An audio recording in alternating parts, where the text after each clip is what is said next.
सनातन विभा में आपका स्वागत है। आज हम सुनेंगे दानवीर कर्ण सूर्यपुत्र की अमर गाथा। महाभारत की कथा में कई महान योद्धा हुए, पर एक योद्धा ऐसा था जो जन्म से वीर, जीवन भर तिरस्कृत और अंत में अमर हुआ। सूर्यपुत्र कर्ण। कर्ण का जन्म कुंती से हुआ, जिनसे उसे एक दिव्य मंत्र के माध्यम से सूर्यदेव ने वरदान स्वरूप पुत्र रूप में भेजा। लेकिन लोकलाज के डर से कुंती ने नवजात कर्ण को नदी में बहा दिया। उसे पालने वाला कोई राजा नहीं, बल्कि एक साधारण रथ चालक अधिरथ और उसकी पत्नी राधा थी। यही कारण था कि उसे सूत पुत्र कहा गया और जीवन भर उसे तिरस्कार मिला। कर्ण ने खुद को साबित करने के लिए असाधारण प्रयास किए।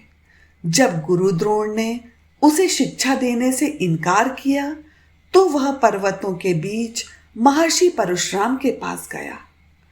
ब्राह्मण बनकर शिक्षा ली, पर जब गुरु को सत्य का ज्ञान हुआ, तो उन्होंने क्रोधित होकर कर्ण को श्राप दे दिया। जब सबसे ज्यादा जरूरत होगी, तब तुम अपने ज्ञान को भूल जाओगे। यह श्राप ही कर्ण के जीवन की सबसे बड़ी त्रासदी बना। फिर आया वह दिन जब द्रौपदी स्वयंवर में कर्ण को सिर्फ सूत पुत्र कहकर अपमानित कर दिया गया। लेकिन धृतराष्ट्र का पुत्र दुर्योधन आगे आया और बोला, राजा वही होता है जिसे मैं बनाऊं। आज से कर्ण अंग देश का राजा है। यहीं से शुरू हुई कर्ण और दुर्योधन की मित्रता, जो अंत तक निभी।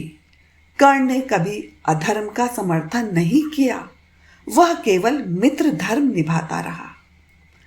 महाभारत के युद्ध से पहले स्वयं श्री कृष्ण कर्ण के पास आए और उसके जन्म का रहस्य बताया।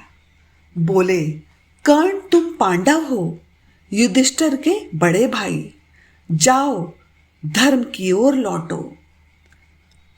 मुझे कर्ण ने मुस्कुराकर कहा, मुझे गर्व है कि मैं पांडव हूं, लेकिन मैं अपने जीवन के हर रिश्ते, हर वचन, हर संघर्ष को धोखा नहीं दे सकता।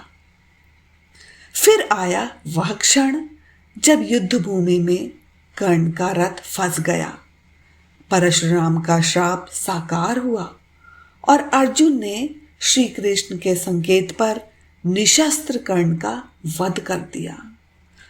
कर्ण गिरा पर मरा नहीं, अमर हो गया। इस कहानी से हमें यह सीख मिलती है कि हम जन्म से नहीं, कर्म से महान बनते हैं।